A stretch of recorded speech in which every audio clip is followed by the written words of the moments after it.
사랑이 많으시고 자비로우신 하나님 아버지, 예수 그리스도께서 우리에게 평화를 주시기 위해서 예루살렘에 입성하시며 찬송과 영광을 받으시던 그 예수님을 이 자리에서도 맞아들일 수 있도록 해주신 은혜를 참으로 감사합니다. 오늘도 우리의 찬양과 경배를 받아 주시옵시고 큰 기도에 큰 응답이 있게 하여 주시옵소서. 예수님의 이름으로 기도합니다. 아멘. 교회 소식 전해드리겠습니다. 오늘은 예수님께서 어린 나귀를 타시고 예루살렘으로 입성을 하심을 기념하는 종료주일입니다.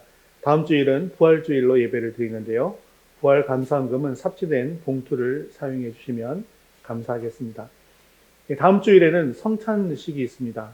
기도로 준비해 주시기를 바랍니다. 우리 성찬을 준비할 때 한 주일 동안 우리가 어떻게 해야 되는지 준비 사항에 대해서 헌법 성경 대유리 문답 171번 같이 한번 읽어보겠습니다. 자신들이 그리스도 안에 있는가를, 자신들의 죄와 부족을, 자신들의 지식, 믿음, 회개, 하나님과 형제들에 대한 사랑, 모든 사람에게 대한 자선, 그들에게 해를 준 사람들에게 용서를, 그들의 그리스도를 추구하는 욕망을, 그들의 새로운 순종을 검토함으로써 이 은혜들의 운용을 새롭게 함으로써 심각하게 묵상하고 열렬히 기도함으로 성찬 준비를 해야 할 것이다. 이번 주에 고난주간인데요. 올해는 고난주간 묵상지라든지 이런 걸 따로 하지 않겠습니다. 그래서 리딩 지서스 성경 읽기 이번 주 열왕기 상이죠. 열왕기 상 좀 더 깊이 있게 읽어주시고, 그리고 지금 성찬 참여 전 준비사항이라고 알려드린 여러분 그 내용들을 한 번 더 몇 번씩 읽어보시면서 한 주를 좀 돌아보는 그런 시간이 되시고, 그리고 다음 주 부활주일 성찬 예식에 참여해 주시면 감사하겠습니다. 네, 리딩지어스 성경 읽기 계속하고 있는데요. 오늘은 열왕기 상하 영상이죠. 그래서 열왕기 상하 영상이다 보니까 오늘은 영상이 있고 다음 주에는 영상이 따로 없습니다. 그래서 오늘도 영상 시청하시고 또 토요일까지 계속해서 성경 읽기를 해주시기를 바랍니다. 그리고 그 주보에 보시면 그 웨스터민스터 소요리 문답 위쪽에 리딩지어스 개관글이 있잖아요. 있는데 잘 읽고 계신지 잘 모르겠습니다. 뭔가 글자가 빡빡하게 많고 이렇다 하다 보니까 그걸 잘 읽지 못하는 경향이 있으시는 것 같은데, 그걸 좀 읽으시고 성경을 보시면 좀 더 도움이 되기 때문에, 그리고 그러니까 그 글을요 시작하기 전에 읽으시고 다 끝나고 난 뒤에 토요일에 한 번 더 읽으시면 더 좋습니다. 그렇게 해주시면 좋겠습니다. 우리 함께 웨스터민스터 소요리 문답 제12문 함께 읽겠습니다. 사람이 창조받은 지위에 있을 때에 하나님께서 그에게 행하신 특별한 섭리는 무엇입니까? 하나님께서 사람을 창조하신 후에 완전한 순종을 조건으로 생명 언약을 맺으시고 선악을 알게 하는 나무의 열매 먹는 것을 사망의 벌로서 금하셨습니다. 우리 함께 3월 생명의 말씀 읽겠습니다. 그리스도 제자의 자격, 다른 사람을 섬김. 고린도후서 4장 6절 말씀. 우리는 우리를 전파하는 것이 아니라 오직 그리스도 예수의 주 되신 것과 또 예수를 위하여 우리가 너희의 종된 것을 전파함이라. 고린도후서 4장 6절 말씀. 아멘. 이제 우리의 시선을 하나님께로 올려드리겠습니다. 사도신경 하시겠습니다.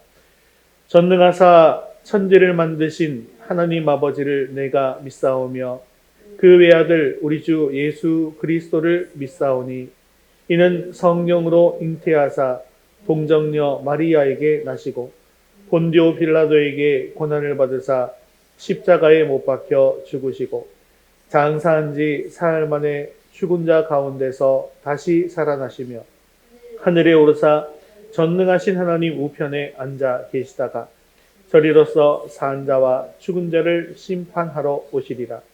성령을 믿사오며 거룩한 공예와 성도가 서로 교통하는 것과 죄를 사하여 주시는 것과 몸이 다시 사는 것과 영원히 사는 것을 믿사옵나이다.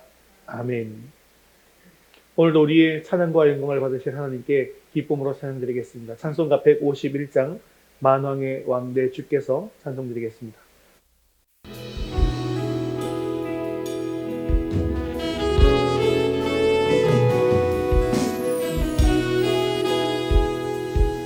주의 얼굴을 구하며 주의 구원사 앞에 노래합니다. 만왕의 왕 내 주께서 왜 고쳐당했나 이번에 같은 날 위해 그 보혈을 흘렸네 주 십자가 못 박힘은 속죄함인가 그 긍휼함과 그 은혜 말할 수 없도다 우리 이제 이렇게 노래합니다. 십자가 십자가 내가 처음 볼 때 나의 맘의 큰 고통 사라져 오늘 믿고서 내 눈 밝았네 참 내 기쁠 영원하노라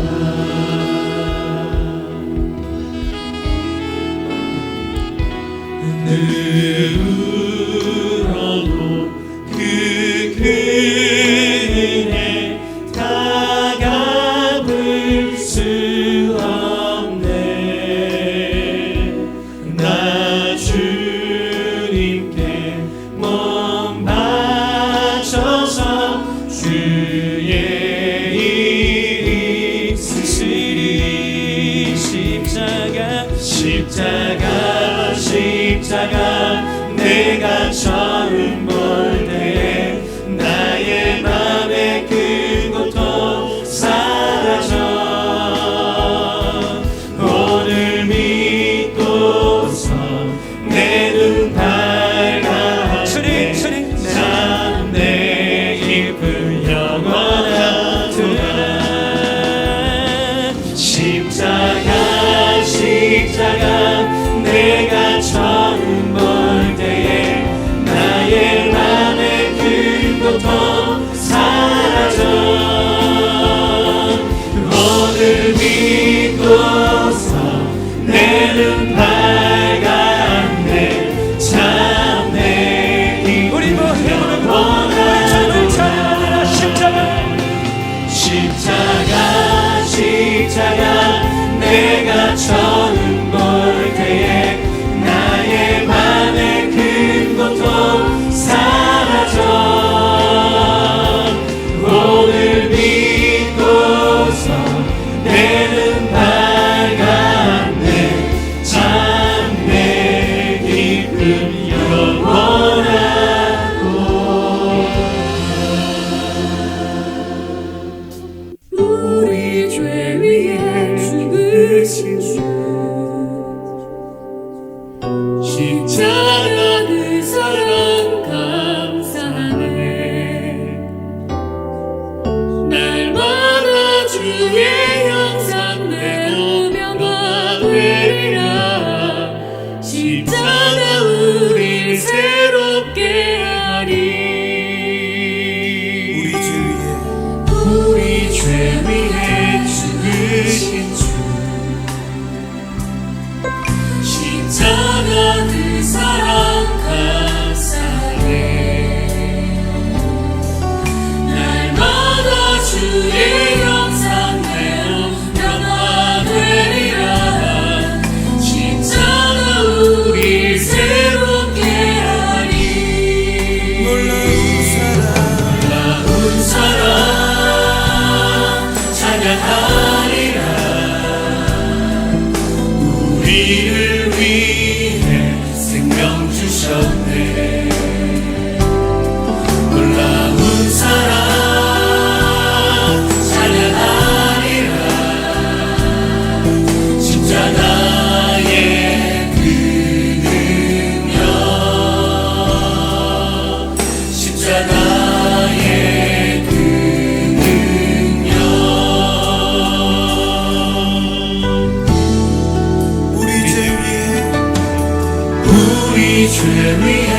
죽으신 주 십자가 그 사랑 감사해 날마다 주의 형상대로 변화되리라 십자가 우릴 새롭게 하리 놀라운 사랑 찬양하리라 우리를 위해 생명 주셨네 놀라운 사랑 찬양하리라 십자가의 그 능력 십자가의 그 능력 놀라운 사랑 찬양하리라 우리를 위해 생명 주셨네 놀라운 사랑 찬양하리라 십자가의 그 능력 십자가의 그 능력 놀라운 사랑 찬양하리라 우리를 위해 생명 주셨네 놀라운 사랑 찬양하리라 십자가의 그 능력 십자가의 그 능력 십자가의 그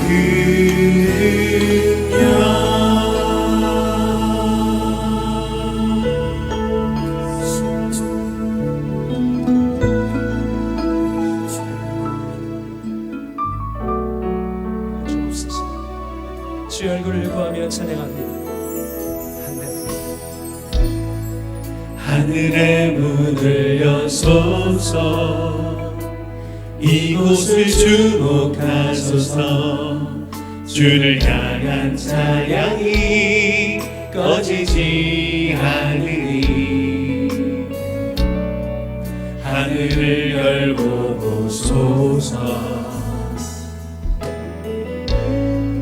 이곳에 임재하소서 주님을 기다립니다 기도의 향기가 하늘에 우리 간절한 마음으로 찬양합니다. 주여 임재하여 주소서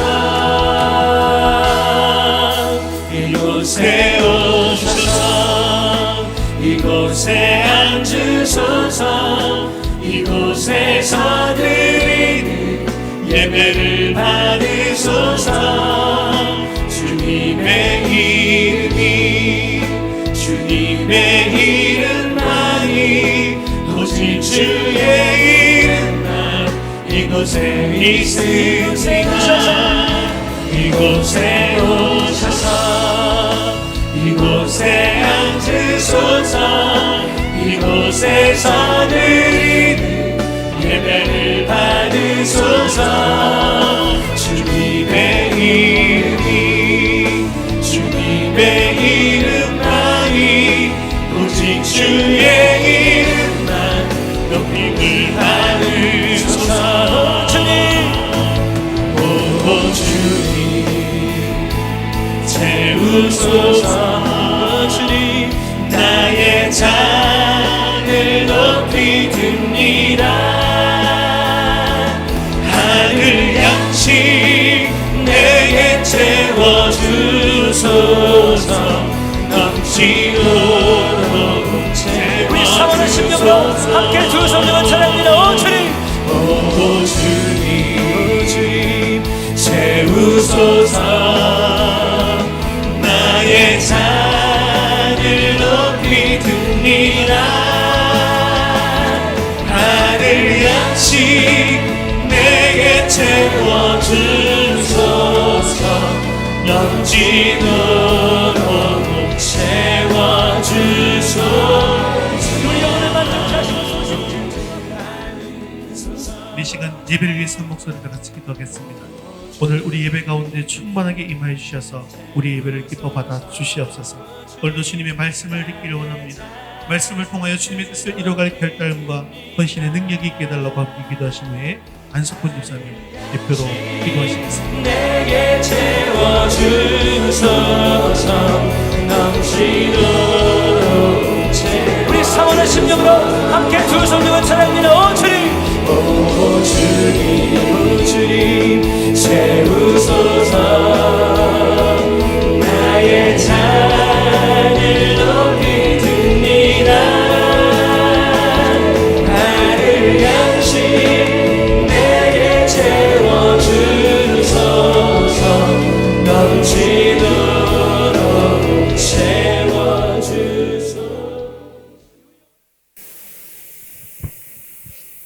고마우신 아버지 하나님, 삶 가운데 늘 동행하셔서 은혜 안에 살게 하시고 주일을 맞아 예배하게 하심을 감사드립니다.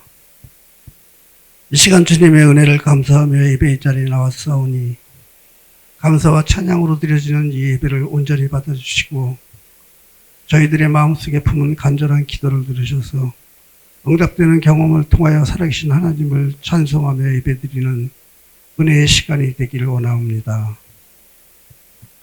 세상의 욕망 때문에 주님의 뜻을 저버리고 세상의 삶에 취해 살아왔지만 아버지 하나님께서는 저희를 포기하지 않으셨습니다. 이제 아버지 하나님의 은혜와 사랑을 깨닫고 회개하오니 용서하여 주시옵소서. 세상의 헛된 욕망을 버리고 하나님 나라와 의를 먼저 구하는 믿음으로 살아가게 하여 주시옵소서. 지금까지 우리 위더스교회를 사랑하시고 축복해 주신 은혜에 감사드립니다. 아버지 하나님, 지금은 비록 미약하지만 성도들이 기도와 말씀으로 주님의 사랑을 실천하는 가운데 우리 위더스교회가 하나님 나라의 축복의 통로가 되게 하여 주시고 이 지역사회에 선한 영향력을 끼치며 성장하는 교회로 세워주시옵소서. 아버지 하나님, 이 시간 근심과 걱정을 주님의 십자가 앞에 내려놓기를 원합니다.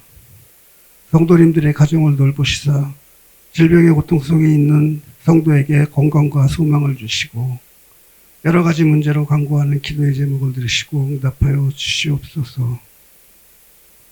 성도들의 삶 속에 임재하셔서 가족마다 물든 동산의 은혜와 축복이 넘치게 하시고 세상 속에서 주님의 사랑을 실천하며 참된 그리스도의 향기를 나타낼 수 있는 복된 가정으로 축복하여 주시옵소서.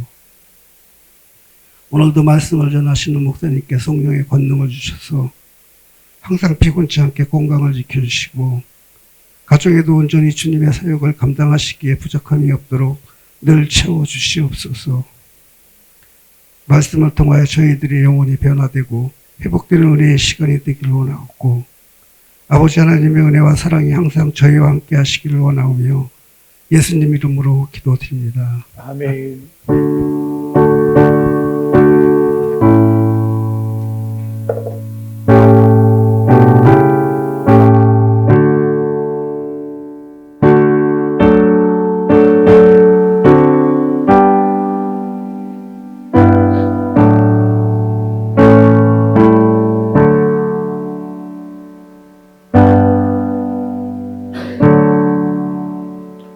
오늘 주신 하나님 말씀은 출애굽기 35장 4절에서 19절까지 말씀입니다.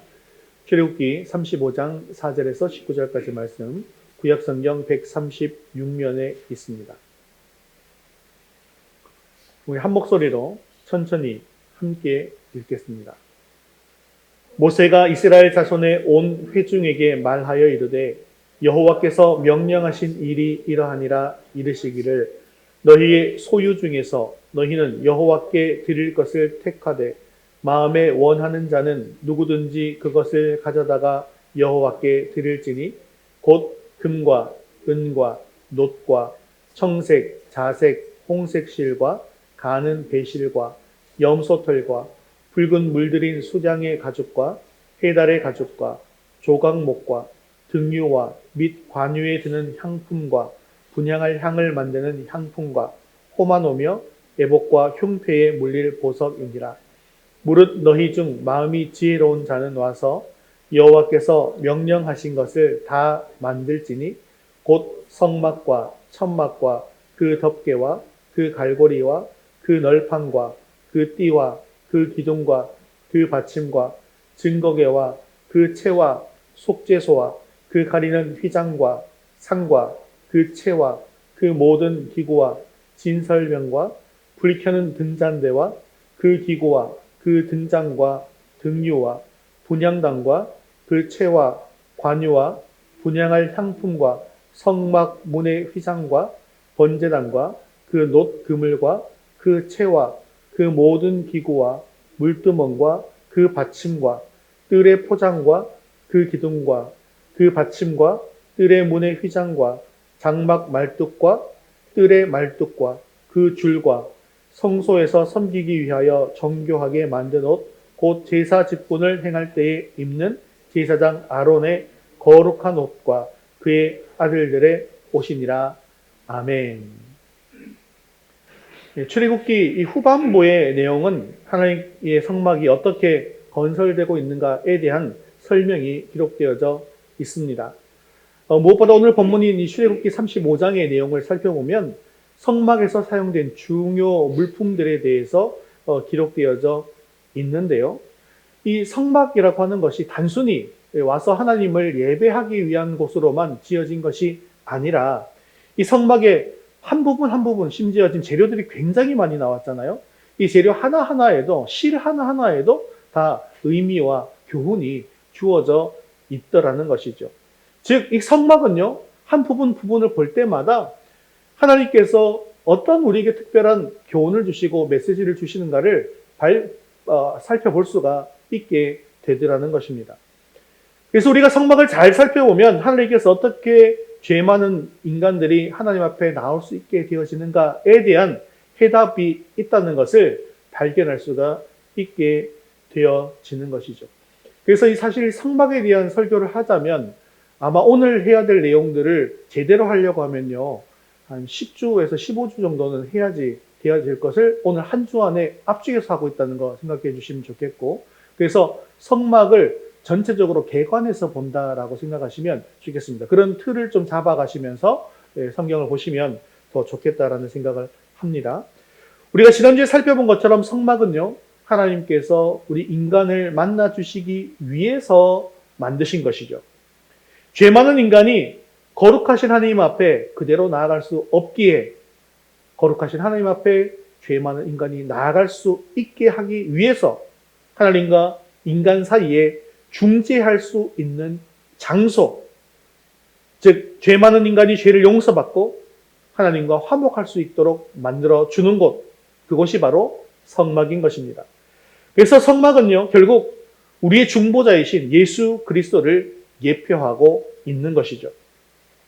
요한복음 1장 14절에 보면 말씀이 육신이 되어 우리 가운데 거하심에 라고 말씀하고 있는데요, 여기서 거한다라는 말이 장막을 치다라는 의미를 가지고 있다는 것입니다.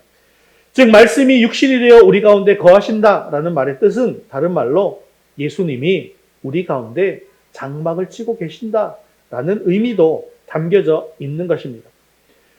구약시대에 광야에 세워졌던 장막처럼 예수 그리스도께서는 우리 마음속에 장막을 치시고 머물기 위해서 이곳에 오신 것입니다.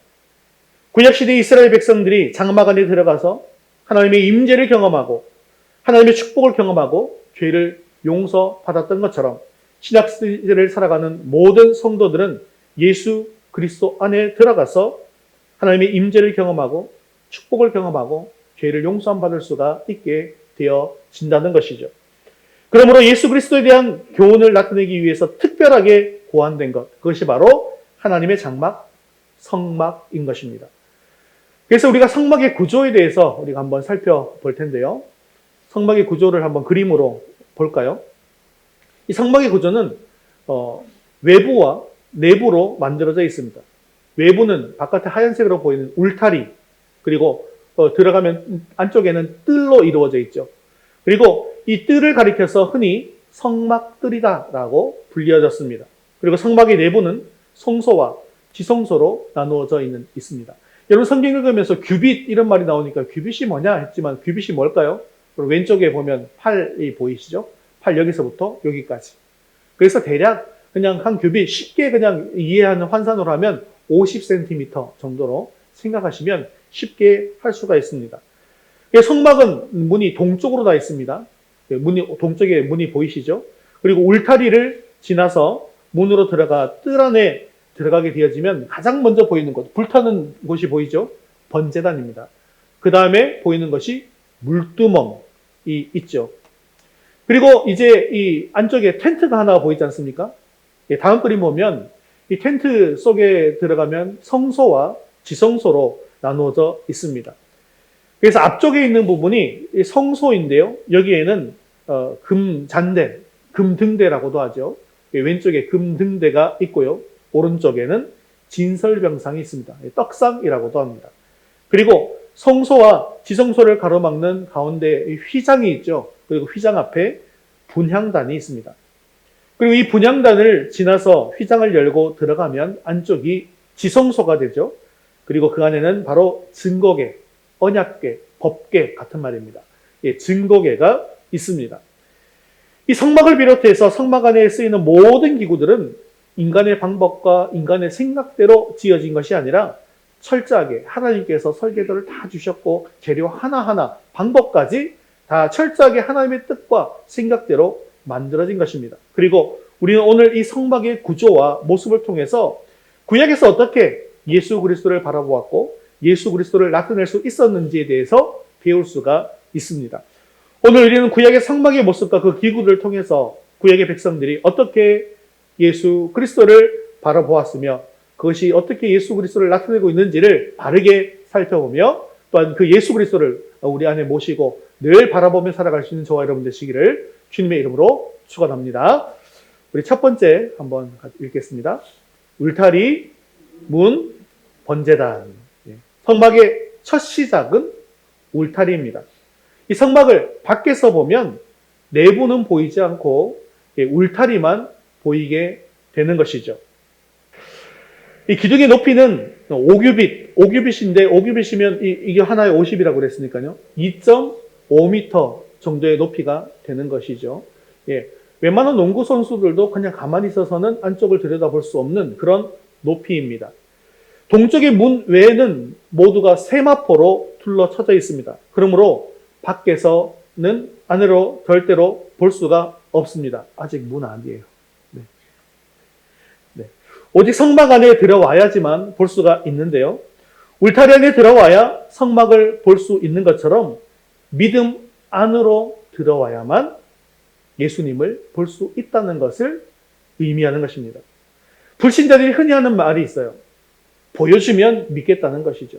그런데 믿음은 보여주어서 믿는 것이 아니죠. 믿어야 보이는 것입니다. 또한 울타리는 이 보호를 뜻하지 않습니까? 즉 울타리 안에 있다라는 것은 세상과는 구별된 하나님의 백성이다라는 뜻을 가지고 있습니다. 그리고 하나님께서 우리를 보호해 주시고 우리의 필요한 모든 것들을 공급해 주신다라는 뜻도 이 울타리 속에 있더라는 것이죠. 자, 그 다음으로는 문입니다. 이 울타리 안으로 들어오기 위해서는 오직 동쪽으로 나 있는 하나의 문밖에는 없습니다. 지난주에 말씀드린 것처럼 성막 사방에는 12지파가 각각 진을 치고 있었죠. 자, 그렇다고 한다면 성막이 한가운데 있고 12지파가 각각 동서남북으로 진을 치고 있으니 문이 몇 개가 있으면 그래도 좀 편하겠습니까? 문이 적어도 4개 정도는 있어야 편하지 않겠습니까? 동문, 서문, 남문, 북문. 우리나라도 성을 보면 큰 문들은 다 몇 개가 있어요? 4개가 있지 않습니까? 우리 수원에도, 그죠?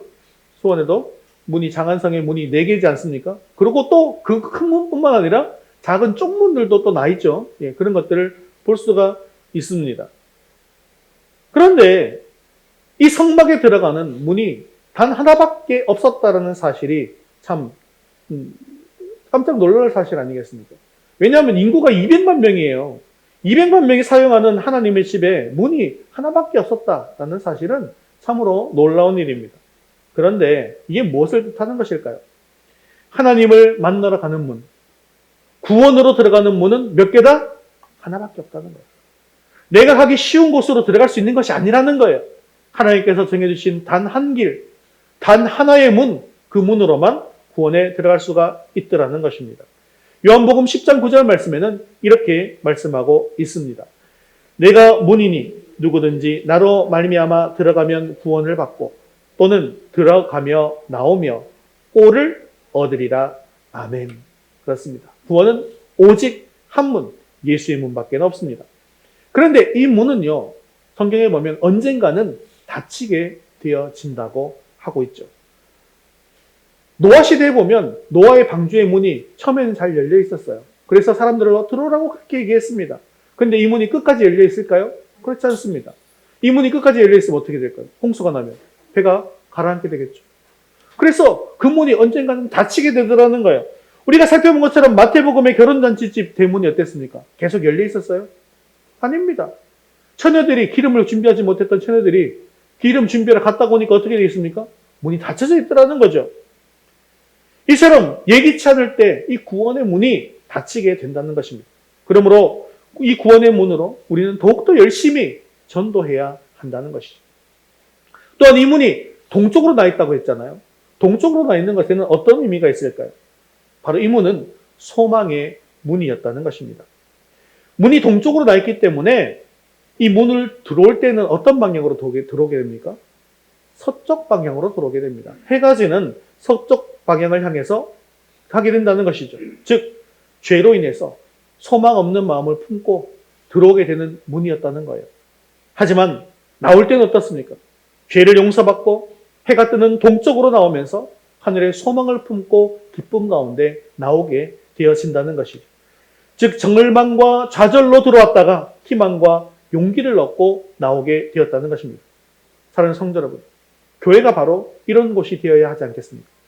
내가 한 주일 동안 힘들고 어려운 상황 속에서 살아왔다 할지라도 교회와 한 주님을 만나고 하나님을 만나고 예배하고 돌아갈 때에는 기쁨과 소망과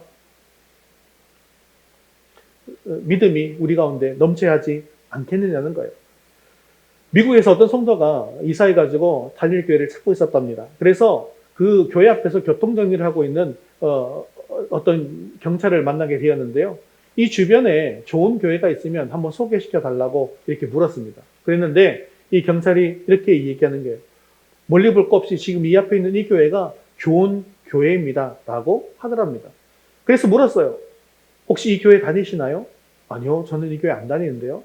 그런데 이 교회가 좋은지 어떻게 아시나요? 라고 물었더니요. 제가 지금 19년째 이 교회 앞에서 교통정리를 하고 있는데요. 일요일에 보면 이 교회 교인들이 예배를 마치고 나올 때 늘 웃으면서 나오는 것을 보니까 좋은 교회임에 틀림이 없지 않겠습니까? 라고 하더라는 겁니다. 교회는 이렇게 예배를 드리면서 믿음과 소망과 사랑과 기쁨이 넘쳐 흘러야 합니다. 예수님을 제대로 만나면 또한 복음을 제대로 듣게 되어지면 이렇게 되어질 줄로 믿습니다. 자, 그리고 이제 번제단이 나오죠. 이 문을 열고 들어가면 번제단이 나오는데요. 이 성막의 뜰에 들어가면 성막의 뜰이 나오는데 거기서 자기가 가져온 제물을 안수하게 되고 자기의 죄를 전가합니다. 그리고 이 제물을 잡고 피를 다 빼고 각을 떠서 그리고 이 번제단 위에 올려놓게 되어지는 것이죠. 이거 배울 때 어떻게 배웠습니까? 제물을 가지고 오는 것도, 이 제물을 잡아 죽이는 것도, 그리고 피를 받는 것도, 그리고 각을 뜨는 것도 다 누가 해야 된다고요? 네, 본인, 죄를 지은 본인 자신이 해야 된다는 거죠. 자기의 죄 때문에 이렇게 다 죽어가는 것을 봐야 되는 것이죠. 그리고 제사장에게 주면 제사장이 저렇게 번제단 위에 올려서 불태우게 됩니다. 이 제물이 불에 태워질 때 짐승을 가지고 온 사람은 그 순간 하나님 앞에 자신의 죄를 용서받게 됩니다. 그러나 이 번제단에서 드려지는 짐승은요, 이 죄 용서에 대한 영원한 효력은 없더라는 것이죠. 일시적인 효력밖에 없기 때문에 죄를 지을 때마다 또 다른 짐승을 가지고 와야 되고 또 다른 짐승을 가지고 와서 번제로 드려야만 했더라는 것입니다. 하지만 하나님께서는 자기 백성들을 불쌍히 여겨주셨습니다. 일시적이 아니라 영원히 죄를 용서해 주시기 위해서 짐승이 아니라 다른 한 분을 준비하셨습니다. 그는 하나님께서 보시기에 아무 흠도 없고 점도 없는 거룩한 존재여야만 했습니다. 그분이 바로 예수 그리스도시라는 것이죠. 그리고 번제단은 예수님께서 친히 희생제물이 되셔서 우리의 죄를 대신해서 죽으신 것. 그래서 영원한 죄를 사하게 되어진 것을 예표하고 있는 것이죠. 우리가 두 번째 살펴볼 것 한번 같이 읽겠습니다. 두 번째, 물두멍. 출애굽기 38장 8절 말씀 같이 읽겠습니다. 그가 노수로 물두멍을 만들고 그 받침도 노수로 하였으니 곧 회막 문에서 수종드는 여인들의 거울로 만들었더라. 자, 이렇게 번제단을 지나게 되어지면 바로 물두멍이 나오게 됩니다. 이 물두멍은 노수로 만든 큰 대야와 같은 것이었는데요. 이 물두멍에는 물이 차 있었기 때문에 물이 차 있으니까 지금 제사장이 뭐 하고 있습니까? 자기의 손을 이렇게 씻고 있죠. 자기의 더러워진 것을 씻을 수가 있게 되어졌습니다. 여러분, 더러워진 것을 씻는다라는 것은 어떤 의미를 가지고 있을까요? 영적으로는 과연 어떤 의미를 가지고 있는 것일까요? 영적으로는 무엇이 더럽습니까? 죄가 더러운 것 아니겠습니까? 그런데 궁금한 것은 이미 이 앞에 무엇을 거치고 왔어요? 번제단을 거치고 왔잖아요. 번제단에서 죄를 다 씻었는데 왜 또 물두멍이 또 나와서 또 죄를 씻으라고 하는 것인가 라는 것입니다. 이건 무엇을 뜻하는 것일까요? 우리는 갈보리 언덕의 십자가 사건을 통해서 단번에 그리고 영원히 죄사함을 얻어서 하나님의 자녀가 되었습니다. 이것이 바로 번제단의 영적인 의미인 것이죠. 하지만 하나님의 자녀가 되었음에도 불구하고 우리는 세상을 살아가면서 여러 가지 죄를 짓고 여전히 죄 가운데 있어서 더러워지더라는 것입니다. 그래서 번제단이 목욕을 뜻하는 것이라고 한다면 이 물두멍은 무엇을 뜻하는 것이겠습니까? 손을 씻고 세수하는 것을 뜻하는 것이죠. 여러분, 내 얼굴에 무엇이 묻어서 더러워진 것을 무엇으로 알 수 있습니까? 거울을 보면 알 수 있죠. 그런데 이 물두멍이 뭐로 만들어졌다고요? 놋 거울로 아까 물두멍 오른쪽에 그 그림이 뭐냐면 놋 거울입니다. 놋으로 만들어졌죠. 이스라엘 백성들이 광야에서 불뱀에 물려서 죽게 되었을 때 무엇으로 뱀을 만들어서 달아 올렸나요? 놋으로 뱀을 만들어서 달아 올렸습니다. 즉, 놋이라고 하는 것은 십자가에 달리신 예수 그리스도를 가리키는 것입니다. 즉, 물두멍은 십자가의 피가 우리를 씻는다라는 것을 또 보여주는 것이죠. 또한 아까 말씀드린 것처럼 물두멍은 여인들의 거울로 만들어졌다라고 했죠. 즉, 이 물두멍이 거울의 역할을 한다는 것입니다. 그래서 가까이 가면 자신이 비쳐서 자신의 더러운 것을 발견할 수 있게 되어지고 자신을 또 그 물로 인해서 씻게 되어진다는 것이죠. 즉, 레위 사람들과 제사장들은 여기서 짐승을 잡은 손을 씻었고 또 성소에 들어가기 전에 자신의 옷 매무새가 잘못된 것은 아닌지 살펴보았다라는 것이죠. 그렇다면 우리가 세상을 살아가면서 이 더러워진 것은 도대체 무엇을 통해서 알 수 있느냐는 것입니다. 그것은 바로 하나님의 말씀의 거울을 통해서 알 수가 있는 것입니다. 말씀을 통해서 해야 할 것을 하지 않은 죄, 하지 말아야 할 것을 한 죄, 이 모든 것들을 볼 수가 있게 되어지는 것입니다. 그렇게 하나님의 말씀을 통해서 예수님의 보혈의 피를 통해서 계속해서 자기 자신을 깨끗하게 할 수 있으며 하나님 앞으로 이제 성소로 지성소로 한 걸음 한 걸음 더 나아갈 수 있게 되어지는 것입니다. 사랑하는 성도 여러분, 물두멍을 통해서 나의 더러움을 발견하고 물로 깨끗하게 씻겨지는 것처럼 우리도 말씀을 통해서 나의 더러움을 발견하고 예수 그리스도의 보혈로 깨끗하게 씻겨져서 하나님 앞으로 한 걸음 한 걸음 더 나아가 더욱더 귀하게 쓰임받는 저와 여러분 되시기를 주님의 이름으로 축원합니다. 세 번째 살펴볼 것은요, 같이 읽겠습니다. 금잔대. 이 물두멍에서 손을 씻고 난 다음에는 이 성소 안으로 들어가게 되어지는데 성소 안에 들어가면 무엇이 나옵니까? 왼쪽에 금잔대가 나옵니다. 등대라고 하기도 하고 그냥 등대라고 하기도 합니다. 이 금잔대는 캄캄한 성소 안을 밝게 비춰주는 역할을 합니다. 이게 왜 필요하냐면 성소는요 텐트라 그랬죠. 텐트인데 창문이 있어요 없어요? 창문이 없습니다. 꽉 닫혀져 있어요. 그래서 이 금잔대가 반드시 있어야만 했다는 것이죠. 금잔대 줄기가 모두 7개인데요. 7은 하나님의 완전하심을 상징합니다.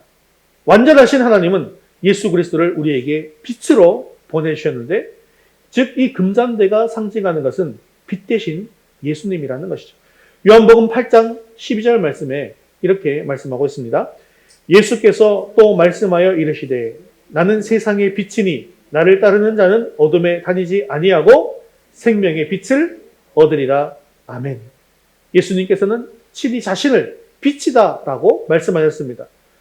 사망의 그늘에 앉아서 죽어가고 있던 우리들, 어둠에 빠져서 방황하고 있던 우리들이었지만 이런 우리들에게 찾아와 주셔서 우리 주님께서는 생명의 빛이 되어 주셨습니다.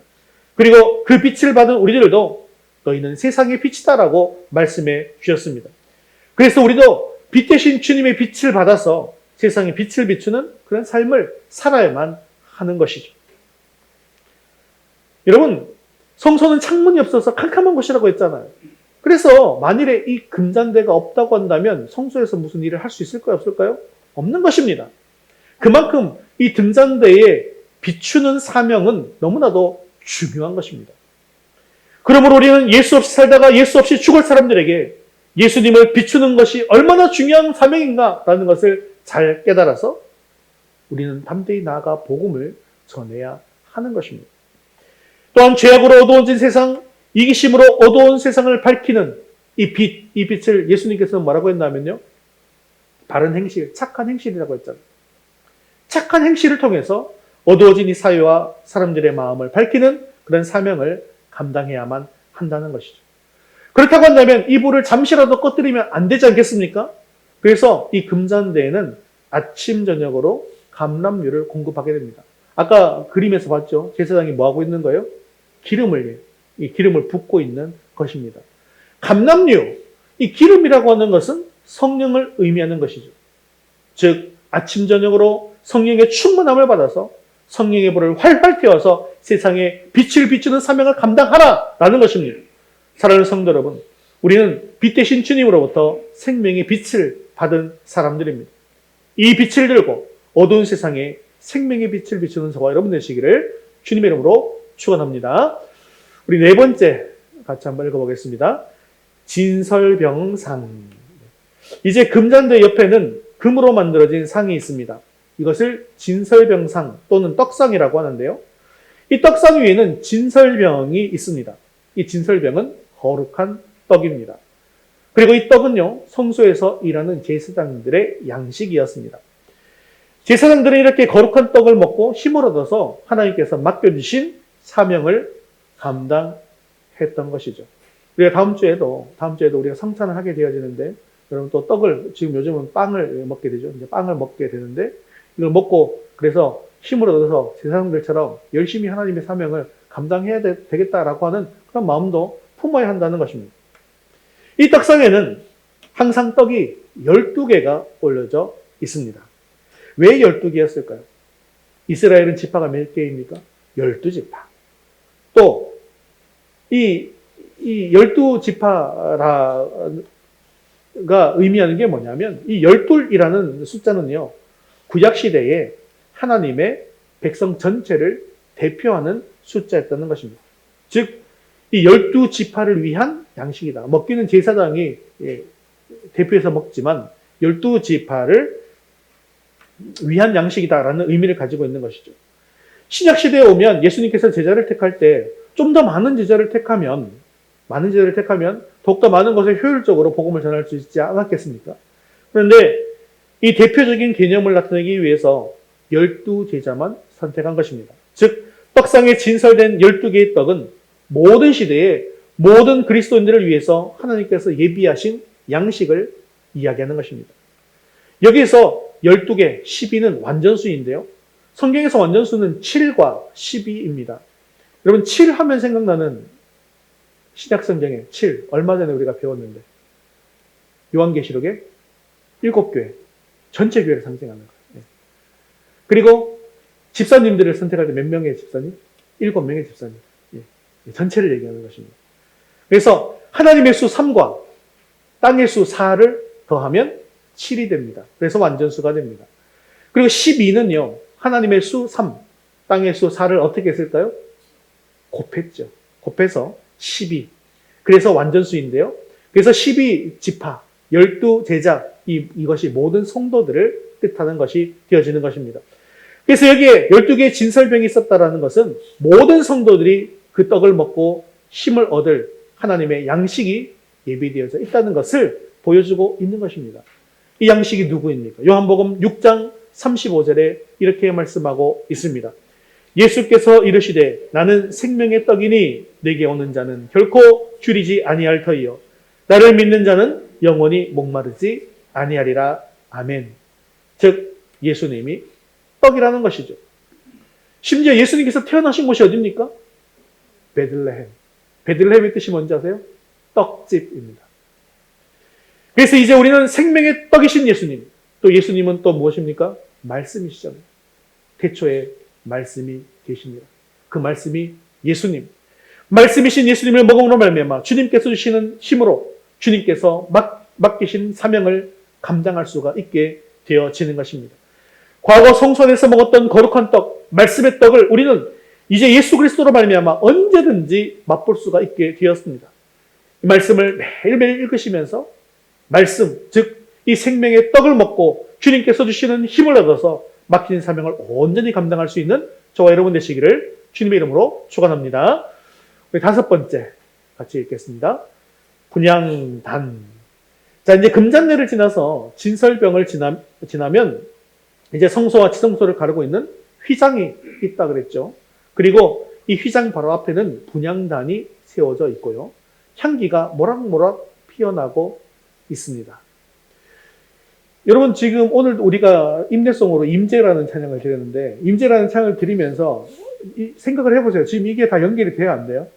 이 성막하고 연결이 되죠? 무엇이 올라간다고요? 기도의 향기가 하늘에 닿으니. 지금 이거 얘기하는 거예요. 이 분향단에서는 아침부터 저녁까지 하루 종일 하나님께서 정한 향을 태워서 계속해서 향기가 나도록 해야 합니다. 하나님께서 정한 향을 어기면 또 안 되게 되어져 있습니다. 향이 또 그리고 계속해서 끊이지 않고 피워지도록 하는 것, 이것이 바로 분향단의 핵심인데요. 성경은 이 향을 이렇게 해석하고 있습니다. 계시록 5장 8절 말씀 같이 읽겠습니다. 그 두루마리를 취하심에 네 생물과 24장로들이 그 어린 양 앞에 엎드려 각각 검은고와 향이 가득한 금대접을 가졌으니 이 향은 성도의 기도들이라. 아멘. 이처럼 분향단에서 피어지는 향은 하나님의 백성들의 기도를 예표하는 것입니다. 기도를 드릴 때 이렇게 향을 피우는 것은 기도가 바로 하나님께 있어서 향기로운 것이고 하나님 기도하는 것을 하나님께서 기뻐하신다. 하나님께서 받아주신다. 이것을 알려주기 위한 것이죠. 출애굽기 30장 10절에는 또 이런 말씀이 있습니다. 같이 읽겠습니다. 아론이 1년에 한 번씩 이 향단 뿔을 위하여 속죄하되 속죄제의 피로 1년에 한 번씩 제대로 속죄할지니라. 이 제단은 여호와께 지극히 거룩하니라. 아멘. 이 분향단에는 아까 사진 기억하고 계신지 모르겠는데 분향단에는 이 모퉁이에 뿔이 4개가 있습니다. 번제가 돼서 속죄제물을 드린 다음에 그 속죄제물의 피를 가지고 이 분향단의 네 모서리에 뿔에다가 뿌리게 되어집니다. 이것은요, 하나님과 우리 사이가 연결되는 가장 중요한 단서인 이 기도라는 것이 그리스도의 희생의 피를 근거로 하고 있다는 것을 또 보여주고 있는 것이죠. 그리고 이 향로의 불은요, 반드시 번제단에서 피운 불을 가지고 와서 붙여야만 하는 것입니다. 분향단의 사건이 가능하기 위해서는 번제단을 반드시 통과해야 한다는 것도 보여주고 있는 것이죠. 그러므로 아무도 그리스도의 희생의 피를 통한 그런 구원의 체험이 없이는 하나님 앞에 나와서 기도할 수 없다는 것을 말씀하고 있는 것입니다. 예수님께서 우리를 위해서 피 흘리셨기 때문에 우리는 하나님 앞으로 나아갈 수 있는 것이고, 그리고 하나님 앞에 기도할 수 있다는 것이죠. 그래서 우리가 기도할 때 누구의 이름으로 기도하는 것입니까? 예수님의 이름으로 기도합니다 라고 기도를 마치는 것이죠. 주님께서 요한복음 14장 14절에 내 이름으로 무엇이든지 내게 구하면 내가 시행하리라고 약속해 주셨습니다. 예수님의 이 약속에 힘입어서 하나님 앞에 담대히 기도함으로 응답을 체험하는 저와 여러분 되시기를 주님의 이름으로 축원합니다. 마지막 6번째 같이 읽겠습니다. 증거궤. 자, 분향단에서 기도를 드린 후에야 이제 마침내 휘장을 열고 지성소로 들어갈 수가 있습니다. 지성소는 거룩한 곳 가운데서도 가장 거룩한 곳입니다. 그런데 이 지성소라는 곳은 아무나 언제나 마음대로 들어갈 수 있는 것은 아니고요. 대제사장이 1년에 단 한 번 대속죄일에 들어갈 수가 있습니다. 그리고 이 지성소 안에 들어가면 이제 보이는 것이 뭐냐면 여러분 앞에 보이는 저런 증거궤가 있습니다. 이 증거궤는 만지면 돼야 안 돼요? 만져서는 안 됩니다. 그러니까 증거궤에는 꼭 저렇게 뭐가 있어요? 가마하듯이 저렇게 되어져 있는 거예요.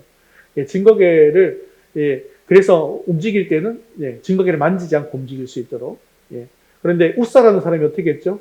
이 증거궤가 떨어지려고 하니까 난 떨어지는 걸 막아야지 하고 잡았는데 어떻게 해요? 하나님의 법을 어기게 된 것이죠. 그래서 죽은 것을 볼 수가 있습니다.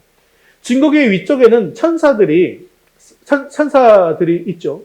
그리고 이 날개가 서로 맞닿아서 있는 모습을 볼 수가 있는데 이 증거궤의 윗부분, 이 천사의 날개가 있는 부분을 보통 속죄소, 시은소, 자비와 은혜의 보좌다라고 이야기합니다. 자, 이 지성소는 1년에 단 한 번 제사장이 들어와서 하나님의 백성들의 죄를 용서받기 위해서 기도하는 곳이고 아무도 들어오지 못하는 곳, 하나님께서 선택하신 대제사장만이 들어올 수 있는 곳, 이것이 바로 지성소 증거궤 앞인 것이죠. 혹시나 이곳에 죄를 가지고 들어오면 어떻게 될까요? 죽게 되는 것이죠. 그냥 죄를 가지고 들어와도 죽는 거예요. 하나님이 임재하는 곳이기 때문에. 그렇기 때문에 대제사장도 혹시나 자기가 죄를 번제단이나 이런 것에 잘 못 씻고 들어오면 죽을 수도 있잖아요. 그래서 들어갈 때는 이렇게 끈을 메고 들어갔습니다. 허리에 끈을 메고. 왜냐하면 들어갔는데 죽으면 어떻게 해요? 대제사장 말고 다른 사람은 아예 들어갈 수도 없잖아요. 그러니까 어떻게 해요? 죽은 사람은 이렇게 끈으로 끄집어내려고 그렇게 한 것이죠. 자, 그래서 이 대제사장은 죄를 용서받기 위해서 번제단에서 짐승을 잡아서 그 피를 가지고 성소를 지나서 휘장을 열고 이제 지성소로 들어오게 되어지는 것이죠. 그리고 그 짐승의 피를 증거궤 위에 뿌립니다. 언약궤 위에 피를 뿌리는 것은 거룩하신 하나님 앞에 우리 모두가 피 흘려 죽을 죄인이다라는 사실을 고백하고 있는 것이죠. 죄인은 감히 하나님의 존전 앞에 설 수 없기 때문에 이 생명의 피, 희생의 제물의 피가 필요한 것입니다. 하나님께서는 우리를 구원해 주기 위해서 이 희생 제물로 당신의 하나밖에 없는 독생자 예수 그리스도를 이 땅에 보내주셨습니다. 우리는 비록 죄악 덩어리이고 연약한 모습이지만 이 예수님의 십자가 대속의 은혜 때문에 비로소 하나님 앞에 설 수 있게 된 것이죠. 성막은 이처럼 하나하나 모두 다 예수님과 관련되어서 연결되어져 있는 것입니다. 자, 그리고 이 증거궤 안에, 이 속죄소 안에 덮여 있는 안쪽에 보면 세 가지의 내용물이 들어 있습니다. 이것은 광야 생활 때 먹었던 만나, 그리고 아론의 쌍난 지팡이, 그리고 십계명 돌판입니다. 하나님께서는 왜 증거궤 안에 이 세 가지를 넣으라라고 하신 것일까요? 그리고 이 세 가지를 꺼내볼 수 있어요, 없어요? 왜 못 꺼내봅니까? 증거궤를 만질 수조차 없어요. 꺼내볼 수가 없는 겁니다. 꺼내지도 못하는 걸 왜 굳이 집어넣었을까요? 거기에는 이유가 있을까 없을까요? 이유가 있는 것이죠. 이스라엘 백성들은 만나를 처음 먹을 때 어땠어요? 맛있다 그랬어요? 맛없다 그랬어요? 맛있다 그랬어요. 이야, 마치 꿀 섞은 과자와도 같다 그러면서 맛있게 먹으면서 하나님께 감사했습니다. 그런데 시간이 흐를수록 이 사람들이 계속 맛있다 하고 먹었을까요? 아니라는 거예요. 매일매일 먹는 만나에 대해서 이젠 지겹다, 물린다, 불평하고 원망하는 죄를 지었습니다. 또 민수기에는 고라가 당을 짓고 하나님께서 세우신 지도자 모세를 거스르는 사건이 일어납니다. 그때 하나님께서는 아론과 모세가 하나님께서 택하신 사람이라는 것을 보여주기 위해서 각 지파를 대표하는 지팡이를 세우게 했는데요. 레위 집을 위해서 낸 아론의 지팡이에 싹이 나게 해주신 사건이 있었습니다. 즉 하나님께서 세우신 지도자를 거부하고 하는 그런 죄를 지은 것이죠. 또 출애굽기 32장에 보면 모세가 십계명 돌판을 가지고 내려오는데 이스라엘 백성을 보니까 어떻게 하고 있습니까? 금송아지를 만들어서 거기서 절을 하고 예배하고 있더라는 것이죠. 그래서 진노한 모세는 돌비를 던져서 그들을 심판하게 되어집니다. 여기는 세 가지 인간을 대표하는 범죄가 들어있는 것입니다. 하나님의 축복에 대해서 오히려 불평하고 원망하는 죄, 하나님께서 세우신 권위에 반항하는 죄, 하나님의 율법을 깨뜨린 죄입니다. 즉 이 세 가지 죄가 증거계 안에 다 들어있는 것입니다.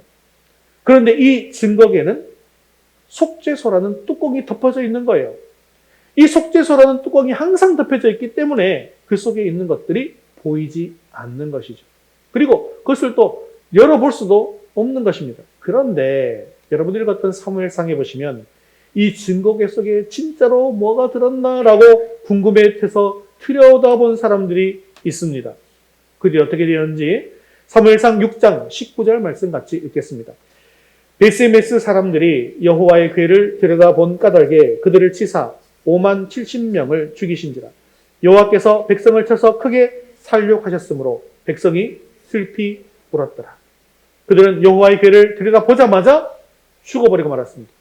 왜냐하면 그들이 뚜껑을 열자마자 하나님은 증거계 속에 들어있는 이스라엘의 범죄를 보게 되신 것입니다. 결국 그들은 죄로 인해서 하나님의 진노를 받아 죽을 수밖에 없었던 것이죠. 그런데 놀라운 사실이 무엇입니까? 평소에는 이 증거계가 은혜의 보좌로 늘 덮여 있었다는 것입니다. 그리고 대제사장은 이 증거계 앞에 서서 증거계 위에다가 피를 뿌립니다. 피를 뿌립니다. 1년에 단 한 번 피를 뿌립니다. 대속죄일에. 대속죄일이 그리고 6월절이 다 같은 시기입니다. 그리고 예수님께서 십자가에 달려서 죽으신 그때가 바로 또 그때입니다. 다 같은 시기입니다. 이렇게 대제사장이 이 속죄소 위에 피를 뿌리니까 하나님께서 보시니까 뭐가 보이는 거예요? 인간의 죄는 보입니까? 안 보입니까? 안 보이고 뭐가 보이는 거예요? 피가 보이는 거예요. 그 위에 뿌려진 피밖에 안 보이는 것입니다. 그러므로 이스라엘 백성들의 모든 죄는 이 피 아래에 있게 되어지는 것이죠. 그리고 이 피 때문에 하나님께서는 죄를 볼 수가 없게 되어지는 것입니다. 이에 대해서 사도 바울은 로마서 3장 25절에 이렇게 말씀하고 있습니다. 같이 읽겠습니다. 이 예수를 하나님이 그의 피로써 믿음으로 말미암는 화목제물로 세우셨으니 이는 하나님께서 길이 참으시는 중에 전에 지은 죄를 간과하심으로 자기의 의로우심을 나타내려 하심이니 아멘. 그러므로 이제 하나님께서는 우리의 죄를 보실 수가 없습니다. 바로 예수의 피 때문입니다. 여기에 전에 지은 죄를 간과하셨다라는 말은 원문으로는요, 속죄소, 즉 은혜의 보좌를 인하여 간과하심으로 라는 뜻입니다. 그렇습니다. 예수님의 피는 우리의 죄를 가리우고 용서받게 해 주시는 것이죠. 사랑하는 성도 여러분, 한번 이제 상상해 봅시다. 내 마음을 증거계다 라고 생각하시고 한번 마음의 뚜껑을, 지금은 좀 열어도 되니까요. 지금 만져서 연다고 안 죽으니까 한번 열어보십시오. 내 마음이 증거계고 내 마음의 뚜껑을 한번 열어보세요. 증거계 안에 죄가 들어있습니까? 없습니까? 여러분, 죄가 들어있죠. 사실은 그래서 하나님의 진노가 임할 수밖에 없습니다. 그런데 은혜의 보좌를 덮고 그 위에 예수 그리스도의 보혈이 뿌려진 사람의 마음에는 하나님이 그 예수님의 피 때문에 죄를 간과하시는 것입니다. 그렇습니다. 예수님께서는 우리의 영원한 대제사장이 되어주셔서 직접 피 흘리심으로 우리는 깨끗함을 입게 되었습니다. 사랑하는 성도 여러분, 이 예수님의 은혜 너무나도 놀랍고 감사한 은혜가 아니겠습니까? 그 6월절에 흘린 예수님의 그 보혈의 능력으로 말미암아 우리는 구원을 얻게 되어진 것입니다. 그리고 지금 그 시기가 지금 우리의 절기로 따지면 언제인 거예요? 지금이 시기인 거예요. 지금이 시기. 여러분, 이 놀라우신 주님의 은혜에 감사하며 하나님의 백성으로서 온전한 삶, 또 하나님의 뜻에 따라 살아갈 수 있는 저와 여러분 되시기를 주님의 이름으로 축원합니다. 말씀을 맺겠습니다. 오늘 우리는 성막을 통해서 예수님이 어떤 분이신지에 대해서 배웠습니다. 울타리와 문을 통해서 알게 된 예수님은 사실 누구든지 예수님께 나올 수 있지만 반드시 예수님을 통해야 하고 또한 세상과는 구별된 삶을 살아야 한다는 것입니다. 번제단을 통해서 알게 된 예수님은 하나님과 우리를 화목케 하시는 주님이시라는 것이죠. 물두멍을 통해서 알게 된 예수님은 우리를 하나님 앞에 거룩하고 깨끗하게 해주시는 분이라는 것입니다. 성소에 기구드린 등잔대와 떡상과 분향당을 통해서 알게 된 예수님은 우리의 빛이 되시고 생명의 떡이 되신다는 것과 또한 우리의 기도를 들으시고 응답해 주시는 중보자가 되어 주신다는 것입니다. 그리고 증거계를 통해서 알게 된 예수님은 우리의 죄를 덮어주시고 우리의 죄를 사해 주시는 우리의 구주가 되어 주셔서 하나님을 만나고 예배할 수 있도록 해 주신다는 것입니다. 그렇습니다. 이 모든 것들이 가능하게 된 것은 바로 예수 그리스도의 계속의 은혜라는 사실을 우리는 반드시 기억해야 합니다. 하나님 앞에 나아가는 길, 하나님을 만나고 구원을 받고 천국의 기업을 유업으로 받게 되어지는 길은 하나님을 아버지라고 부를 수 있는 길, 이것은 오직 한 길, 예수 그리스도밖에 없다는 사실을 기억하시기를 바랍니다. 우리는 이 예수 그리스도의 대속의 은혜, 십자가의 은혜만을 의지하고 바라봄으로 말미암아 이 은혜에 따라서 늘 하나님의 뜻을 이루어 나가는 저와 여러분 되시기를 주님의 이름으로 축원합니다. 우리 모두 자리에서 일어나셔서 헌신송 6월절 어린 양의 피로 함께 찬양 드릴 텐데요. 오늘 말씀 기억하시면서 이 찬양 드리고 나가기를 원합니다.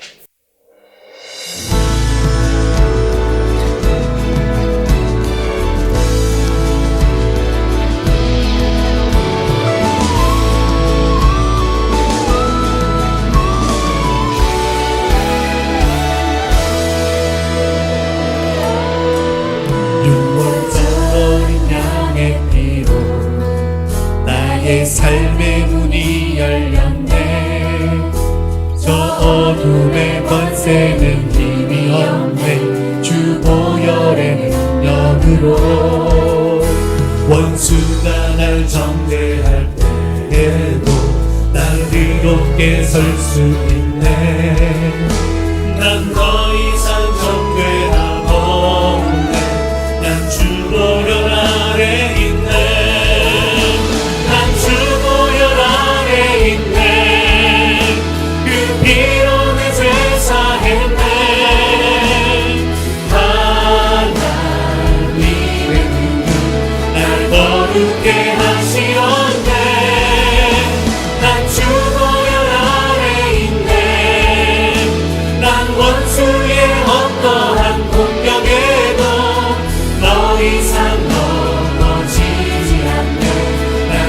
보혈 아래 있네.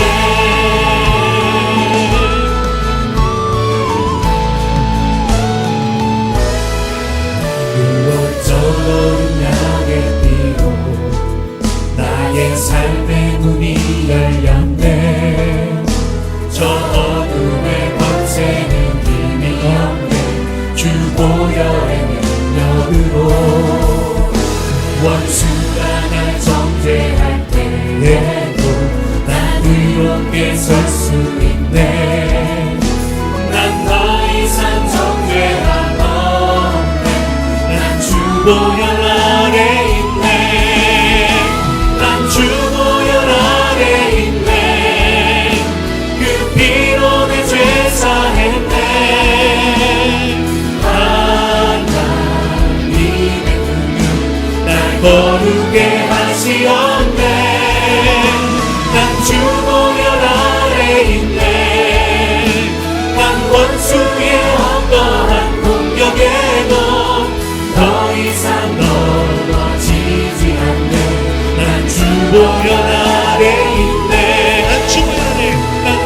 보혈 아래 있네.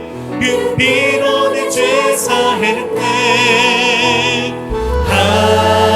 하나님의 눈은 날 거룩게 하시었네. 난 주 보혈 아래 있네. 난 원수의 어떠한 공격에도 더 이상 넘어지지 않네. 난 주 보혈 아래 있네. 난 주 보혈 아래 있네. 그 피로 내 죄 사했네. 하나님의 눈은 날 거룩게 하시었네. 난 주 보혈 아래 있네. 난 원수의 어떠한 공격에도 더 이상 넘어지지 않네. 난 주 보혈 아래 있네. 난 주 보혈 아래 있네. 난 주 보혈 아래 있네. 이 시간 우리 말씀 듣고 함께 기도하겠습니다. 물동 앞에서 매일 말씀을 묵상함으로 더러움을 발견하고 보혈로 깨끗하게 씻겨져서 하나님 앞에 나아가 귀하게 쓰임받게 하소서. 금잔대와 같이 매일 성령의 기름 부음을 받아 어두운 세상에 빛을 비추는 삶을 살게 하옵소서. 분향단의 향이 끊어지지 않고 올라가듯이 기도의 향기가 끊이지 않고 하나님께 올라가게 하시고 응답하여 주옵소서. 이 안에 추악한 죄들이 있지만 예수 그리스도의 보혈로 덮어주심으로 심판하지 않으시고 용서해 주시는 은혜에 감사하며 성도로서의 온전한 삶을 살게 해달라고 말씀 붙들과 함께 기도하겠습니다. 원수의 어떠한 공격에도 더 이상 넘어지지 않네. 난 주 보혈 아래 있네. 난 주 보혈 아래 있네. 그 피로 내 죄 사했네. 하나님의 날 거룩게 하시었네. 난 주 보혈 아래 있네. 난 원수의 어떠한 공격에도 더 이상 넘어지지 않네. 난 주 보혈 아래 있네. 난 주 보혈 아래 있네. 난 주 보혈 아래 있네. 사랑과 은혜가 충만하신 하나님 아버지, 오늘도 우리 가운데 함께해 주셔서 말씀의 은혜를 더해 주심을 감사합니다. 성막을 통하여서 길이요 진리요 생명이신 예수 그리스도를 바라볼 수 있게 해주심도 감사합니다. 성막의 문을 통하여 울타리 안에 들어와 하나님의 자녀로서 죄의 용서함을 받고 하나님의 보호와 공급을 얻게 해주심도 감사합니다. 하지만 이 문이 언제 닫힐지 우리는 아무도 알지 못합니다. 우리 주변에 아직도 주님을 알지 못하는 자들에게 예수 그리스도의 복음을 전하여 구원의 문으로 인도하는 우리 모두가 되게 하여 주시옵소서. 또한 물두멍 앞에서 매일 말씀을 묵상함으로 나의 더러움을 발견하게 하시고 예수 그리스도의 보혈로 깨끗이 씻겨져서 하나님 앞에 더욱더 한 걸음 나가게 하시며 또한 귀하게 쓰임받게 하여 주시옵소서. 성소의 금잔대와 같이 매일 성령의 기름 부음을 받아서 이 어두운 세상에 밝은 빛을 비추는 삶을 살게 하여 주시옵소서. 분향단의 향이 끊어지지 않고 올라가는 것처럼 우리의 기도의 향기도 끊어지지 않고 하나님께 올라가게 하시며 하나님께서 그 기도를 들으시고 응답하여 주시옵소서. 내 안에 추악한 죄들이 있습니다. 하지만 예수 그리스도의 보혈로 덮어주심으로 심판하지 않으시고 용서해 주시며 또한 하나님 앞에 나아갈 수 있는 그런 은혜에 감사하며 성도로서의 합당한 삶을 살아가는 우리 모두가 다 될 수 있도록 주여 은혜를 베풀어 주옵소서. 사랑과 자비가 풍성하신 하나님 아버지, 이번 한 주간 고난 주간을 보내면서 주님 이 몸소 이 땅에 오셔서 우리를 위해서 흘리신 피와 눈물을 기억하게 하여 주시옵소서. 우리 안에 있는 온갖 더러운 죄의 짐들을 벗어버리게 하시고 오직 주님을 사랑하는 열심만 가지고 나아갈 수 있도록 인도하여 주시옵소서. 다음 주에 있을 성찬식을 우리가 잘 준비함으로 말미암아 성찬제식을 통하여서 더욱더 힘을 얻고 하나님께서 주시는 사명을 온전히 감당할 수 있는 은혜가 있게 하여 주시옵소서. 사랑하는 우리 모든 자녀들 불쌍히 여겨 주시어서 믿음과 지혜와 능력을 허락해 주시기를 원합니다. 특별히 아직도 주님 앞에 나오지 못한 자녀들을 주님의 손길로 어루만져 주시어서 속히 주님 앞에 나오는 은혜가 임하게 하옵소서. 감사를 드리며 예수님의 이름으로 기도드리옵나이다. 아멘. 이제는 우리 주 예수 그리스도의 은혜와 하나님 아버지의 크신 사랑하심과 성령님의 위로 교통하심이 예수님의 고난을 통해 죄를 용서받아 하나님의 자녀로서 온전한 삶을 살기를 원하는 사랑하는 모든 성도들 위해 이제부터 영원까지 함께 있을지어다. 아멘.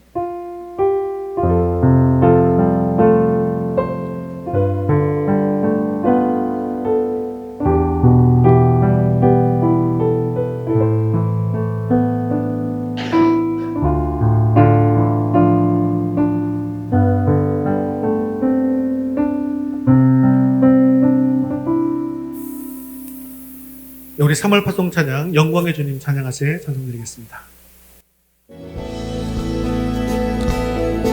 영광의 주님 영광의 주님 찬양하세 모든 영광 능력 찬송 예수님께 영광의 주님 찬양하세 함께 주님을 찬양합니다. 주의 백성 모두 함께 찬양하세 두 손을 높이 들고 주 이름 찬양 존귀와 영광 모두 주 예수님께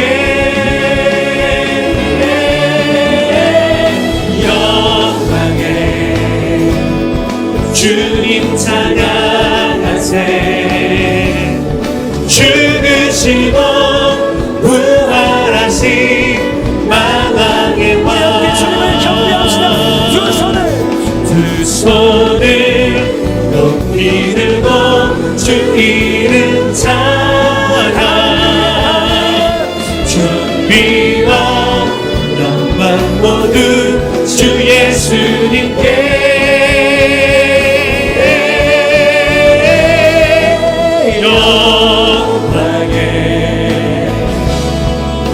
주님 찬양하세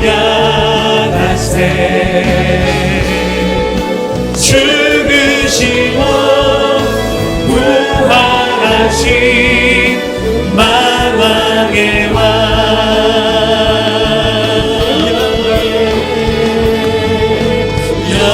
영광의 주님 찬양하세 죽으시고 부활하신 만왕의 왕 죽으시고 부활하신 죽으시고 부활하신 죽으시고 부활하신